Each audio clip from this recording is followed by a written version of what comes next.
Hi hello नमस्कार. मी पूनम घे भरारीमध्ये मी आपले स्वागत करते आहे. आज केली आहे वालाची आमटी. याला आपण पावटेही म्हणतो. पावटे मस्तपैकी सोलून 3 शिट्ट्या कुकरला लावून एका डब्यात घेतले होते. त्यानंतर एका पातेलीत तेल तापत टाकले. त्यात लसूण फोडणीला टाकले.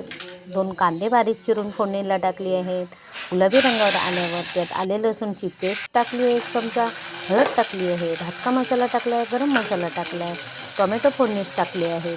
चांगलं परतून घेतल्यावर त्यावर उकडलेले पावटे फोडणीत टाकले आहेत.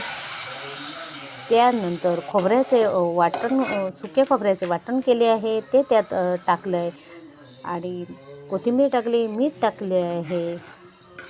छोट्यासा गुळाचा खडा टाकला आहे चवीसाठी आणि कोकम पण 2 टाकले आहेत. अशी झाली आमटी छान तयार. वरून कोथिंबीर पण टाकली आहे. आवडल्यास लाईक करा, शेअर करा, सबस्क्राईब करा.